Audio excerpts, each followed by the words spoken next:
আসসালামু আলাইকুম dear students, আজকে আমরা তোমাদের সাথে পিএইচ নির্ণয়ের দুটি প্রশ্ন নিয়ে আলোচনা করব ইনশাআল্লাহ। আমাদের প্রথম প্রশ্নটি তোমরা দেখতে পাচ্ছ, 0.1 মোলার HCl দ্রবণের পিএইচ নির্ণয় করো।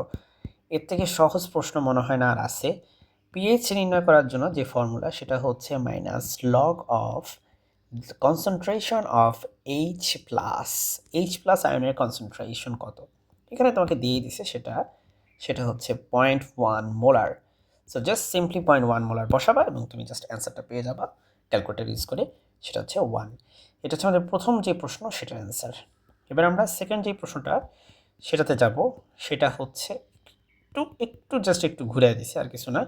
আমাদের বলছে 10 মিলিলিটার 0.04 মোলার দ্রবণে 490 মিলিলিটার পানি মিশ্রিত করলে দ্রবণের পিএইচ কত। দেখো, যখন তুমি পানি মিশ্রিত করবা তখন তোমার যেটা ঘটবে সেটা হচ্ছে এই যে ঘনমাত্রাটা, এটা কিন্তু কমে যাবে। ঘনমাত্রাটা সেম থাকবে না। তুমি যদি এই ঘনমাত্রা ধরে পিএইচ বের করো তাহলে কিন্তু তুমি নাম্বার পাবা না, ঠিক আছে?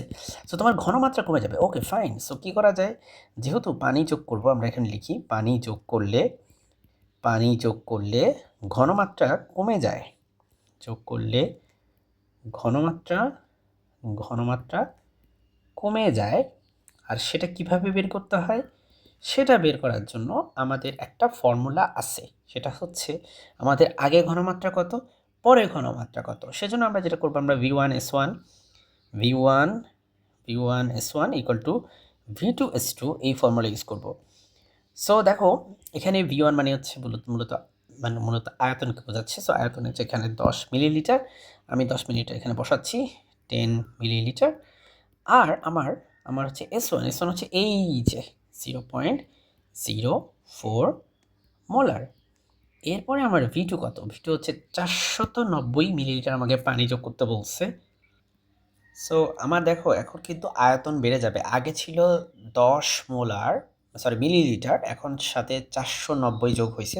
সুতরাং টোটাল মিলে হয়েছে 500, তাই না? 500 মিলিলিটার হয়েছে টোটাল। এবং আমার এখনকার যে ঘনমাত্রা সেটা আমরা জানি না, সেটা আমরা বের করব, সেটা হচ্ছে S2। সো হোপফুলি তোমরা এই ভুলটা করবা না যে 10 মিলিলিটারের সাথে তুমি 490 যোগ করো নাই, এরকম ভুল করা যাবে না। অবশ্যই যোগ করবা। এখান থেকে যদি আমরা S2 বের করি তাহলে হবে 10 ইন্টু 0.04 ডিভাইডেড বাই 500। ভাই একটা ক্যালকুলেটার ইউজ করো, তাহলে কিন্তু হয়ে যাবে। এখানে এই মিলিলিটার কাটা যাবে, ঠিক আছে? সো আমিও একটা ক্যালকুলেটার ইউজ করি, দাঁড়াও পজ করে নিই ভিডিওটা। ওকে, সো এটা আমার ঘনমাত্রা আসছে 8 ইন্টু 10⁻⁻4 মোলার, মানে অনেক ছোট, মানে অনেক কম একটা ভ্যালু এটা। এখন আমরা পিএইচ এর যে সূত্র সেটা হচ্ছে minus log of H plus, মানে হাইড্রোজেন আয়নের ঘনমাত্রা, মাইনাস লগ অফ, দেখো হাইড্রোজেন আয়নের ঘনমাত্রা হচ্ছে এই ভ্যালুটা। এটা তুলে ফেলো, এটা 8 ইন্টু 10⁻⁴, একটা ক্যালকুলেটার চাপো আবারও। ওয়েল অ্যান্সার আসছে আমার 3.096, 3.096,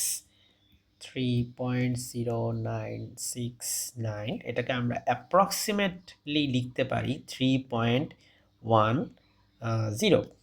সো এটাই হচ্ছে আমাদের অ্যান্সার। আশা করি তুমি বুঝতে পেরেছো। খুবই সহজ ম্যাথ আসলে, ঠিক আছে? এই ধরনের ম্যাথ আমার সাহায্য ছাড়াই তোমরা করতে পারতে বলে আমি বিশ্বাস করি। কিন্তু তোমাদের যেখান থেকে নিছি গাইড, সেখানে আসলে ভুল দেওয়া আছে উত্তর। সো ভালো থাকো। আসসালামু আলাইকুম।